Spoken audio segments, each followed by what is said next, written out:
तो बात करते हैं यार ग्रोथ की, ठीक है, ग्रोथ की बात करते हैं पीडियाट्रिक्स के अंदर। इंपॉर्टेंट टॉपिक तो नहीं बोलेंगे बट हाँ ग्रोथ इंपॉर्टेंट है इन जनरल।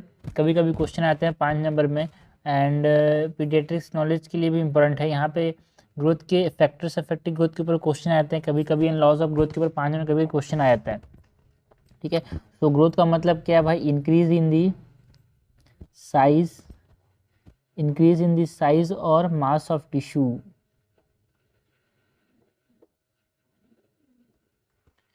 सिफेलोकॉर्डल ग्रोथ देखने को मिलता है ह्यूमंस के अंदर, सिफेलोकॉर्डल। नाउ अगर हम बात करें फैक्टर्स अफेक्टिंग ग्रोथ की, कौन कौन से फैक्टर्स हैं जो कि अफेक्ट करते हैं यार ग्रोथ को? पहला तो जेनेटिक फैक्टर होता है, लाइक है ना, बॉयज़ का ग्रोथ ज़्यादा होता है तो सेक्स पे डिपेंड करता है यार, रेस पे डिपेंड करता है। अफ्रीकन का ग्रोथ ज़्यादा होता है as compare to Chinese, Chinese का हाइट कम रहता है ना। एंड कुछ डिसऑर्डर्स हैं, डिसऑर्डर्स लाइक टर्नर सिंड्रोम में ग्रोथ कम होगा, डाउन सिंड्रोम में ग्रोथ कम होगा। ये कुछ जेनेटिक फैक्टर्स हो गए। दूसरा है इन्वायरमेंटल फैक्टर्स जो कि अफेक्ट करते हैं ग्रोथ को। इन्वायरमेंटल फैक्टर्स हम इसको डिवाइड कर सकते हैं इनटू 2 पार्ट्स, एक होता है प्री नेटल, एक होता है postnatal. Prenatal environmental factors की बात कर सकते हैं, पोस्ट नेटल इन्वायरमेंटल फैक्टर्स की। प्री नेटल में हम मैटरनल माल न्यूट्रिशन, अगर मदर जो है वो ठीक से खाना नहीं खा रही है, माल नरिश्ड है, कुपोषित है, तो बच्चा भी क्या होगा, ठीक से ग्रोथ नहीं हो पाएगा, है ना। एनीमिया है अगर मदर को, है ना, तो भी यहाँ पे बच्चा ग्रोथ ठीक से नहीं हो पाएगा। टोबैको यूज़ कर रही है मदर, तो भी यहाँ पे बच्चे का ग्रोथ ठीक से नहीं हो पाएगा। अल्कोहल की वजह से बच्चे का ग्रोथ ठीक से नहीं हो पाएगा। तो this are the prenatal environmental condition जो कि अफेक्ट करते हैं ग्रोथ को। मल्टीपल प्रेगनेंसीज है अगर, है ना, ट्विन प्रेगनेंसीज हैं, तो भी यहाँ पे दिक्कत हो सकता है ग्रोथ में। एंड अगर प्री एक्लेम्शिया है मदर को,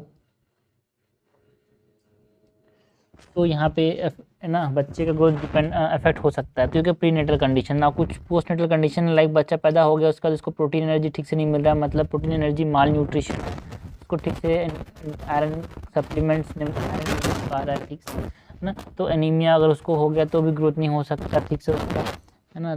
या फिर जो नियोनेटल हाइपोक्सिया, अगर बच्चा पैदा हो रहा था उस समय उसको क्या हो गया था, ऑक्सीजन की कमी हो गया था, हाइपोक्सिया, तो भी बच्चे का ग्रोथ ठीक से नहीं होता। एंड बहुत समय तक अगर बच्चे को डायरिया है, सो परसिस्टेंट डायरिया की वजह से भी क्या होता है, बच्चे को ठीक से, है ना, वेट गेन या फिर मास नहीं बढ़ पाता, ग्रोथ नहीं होता। तो ये हमने बात की जेनेटिक इन्वायरमेंटल कंडीशन जो कि अफेक्ट करते हैं ग्रोथ को। और भी कंडीशंस हैं लाइक सोशल कंडीशंस की अगर हम बात करें जो कि ग्रोथ को अफेक्ट करते हैं। थर्ड इज सोशल कंडीशन, है ना। फर्स्ट हमने किसकी बात की, जेनेटिक कंडीशन की बात की, then environmental condition. Third social condition में अगर बात करें, so high socio economic status जो लोग होते हैं जिनके पास पैसा ज़्यादा होता है उनमें ओबेसिटी ज़्यादा देखने को मिलती है भाई, वो बैठे बैठे खाते रहते हैं। तो हाई सोशो इकोनॉमिक स्टेटस में क्या देखने को मिलता है, ओबेसिटी देखने को मिलता है। एंड पोवर्टी, गरीब लोगों में भी यहाँ पे ग्रोथ अफेक्ट हो जाता है। क्लाइमेट का भी अफेक्ट पड़ता है ग्रोथ के ऊपर, लाइक स्प्रिंग में ग्रोथ ज़्यादा देखने को मिलता है लोगों का, बच्चों का, है ना। एंड समर में ग्रोथ कम देखने को मिलता है यार, है ना। इमोशंस का ही प्रभाव पड़ता है ना। इमोशनल फैक्टर्स भी, लाइक अगर कोई आदमी बेचैन है, एंग्जाइटी है, तो ग्रोथ कम हो जाता है। ये सोशल फैक्टर्स की बात की जो कि अफेक्ट करते हैं ग्रोथ को। कुछ एंडोक्राइन फैक्टर्स होते हैं जो कि अफेक्ट कर सकते हैं यार ग्रोथ को, है ना। Endocrine factors like growth hormone की अगर कमी हो गई तो ग्रोथ नहीं हो पाएगा ठीक से, थायरॉक्सिन की कमी हो गई तो ग्रोथ नहीं हो पाएगा, है ना। Androgens also affect what growth.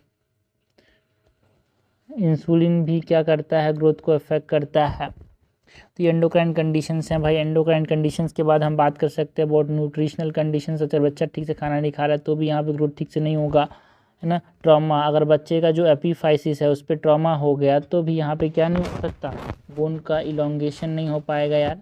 तो ये भी एक कंडीशन जो ग्रोथ को अफेक्ट कर सकता है। एंड इन्फेक्शन अगर बच्चे को बार बार हो रहा है तो भी ग्रोथ क्या हो जाता है, कम हो जाता है। ये हमने बात किया अबाउट द फैक्टर्स जो कि अफेक्ट कर सकते हैं ग्रोथ को, genetic factor, environmental factor, social factor, endocrine factor, nutritional factors, trauma, infection की बात की हमने। तो ये हमने बात की फैक्टर अफेक्टिंग ग्रोथ। ना लॉस ऑफ ग्रोथ की बात करें, इसके ऊपर अलग से क्वेश्चन आ सकता है। ग्रोथ के फैक्टर्स से लॉस बता देंगे, लॉन्ग क्वेश्चन भी आ सकता है। तो फैक्टर्स की बात कर ली। नाउ हम बात करें लॉस ऑफ ग्रोथ की। तो ग्रोथ कैसा होता है? कंटिन्यूअस ग्रोथ देखने को मिलता है एंड ऑर्डरली प्रोसेस है, ये होते रहता है। दूसरा है ग्रोथ पैटर्न्स, है ना। जो ग्रोथ पैटर्न है वो कैसा होता है? ग्रोथ यार यूनिक पैटर्न में होता है हर आदमी का ग्रोथ, एंड ये जनरली सिफेलो कॉर्डल होता है एंड डिस्टल टू प्रॉक्सिमल होता है। पहले आर्म्स का ग्रोथ होगा, उसके बाद उंगलियों का ग्रोथ होगा, डिस्टल टू प्रॉक्सिमल। पहले फीमर का ग्रोथ होगा, उसके बाद डिजिट्स का ग्रोथ होगा। तो हमने ग्रोथ पैटर्न्स की बात की। जो सीक्वल है और जो सीक्वेंस ऑफ ग्रोथ है ना, वो सेम होता है, बट पेस डेवलपमेंट हो सकता है, फिर अनयूनिफॉर्म हो सकता है। सीक्वेंस ऑफ ग्रोथ जो होता है लोगों में, बच्चों में, सब में क्या होता है? सेम, बट जो पेस है, pace of development can be non uniform. Fourth, अगर हम बात करें रेट ऑफ ग्रोथ की, रेट ऑफ ग्रोथ की बात करें तो यहाँ पे अगर हम बात करें ब्रेन की, ठीक है, तो जो ब्रेन होता है उसका मैक्सिमम ग्रोथ कितने साल तक होता है भाई? 2 साल तक, ठीक है। 2 साल तक ब्रेन ग्रो करता है, उसके बाद एक तरह से क्या हो जाता है? सीडेंट्री हो जाता है ना। So brain grow maximum that is around 90% जो ब्रेन का ग्रोथ है वो 2 साल तक हो जाता है। ब्रेन के बाद अगर हम बात करें लिम्फॉइड टिश्यूज़ की, ठीक है, सो जो लिम्फॉइड टिश्यूज़ होते हैं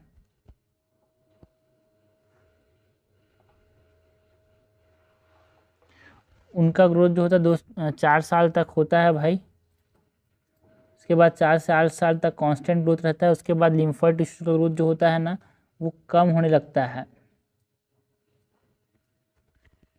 तो अराउंड 4 से 8 साल के बीच तक लिम्फॉइड टिश्यू मैक्सिमम रहते हैं, जिस समय इन्फेक्शन पहुंच जाए चांसेस होते हैं। उस समय 4 से 10 साल के बीच का, उस समय ये अच्छे खासे हेल्दी रहते हैं। बात करें सोमैटिक टिश्यू की, तो सोमैटिक टिश्यू का ग्रोथ है वो 2 साल तक कम बढ़ता है सोमैटिक टिश्यू, फिर कांस्टेंट हो जाता है भाई एक प्रकार से, एंड फिर 12 साल के बाद फिर बढ़ना चालू हो जाता है। एंड अगर हम बात करें गोनाइड्स की, सोमैटिक टिश्यू की बात होगी, अगर हम बात करें गोनाइड्स की, तो गोनाइड्स जो होते हैं वो 12 साल तक धीरे धीरे ग्रो करते हैं, बट 12 साल के अराउंड यहाँ पे प्यूबर्टल स्पर्ट होता है, उसके बाद तेज़ी से ग्रो करते हैं।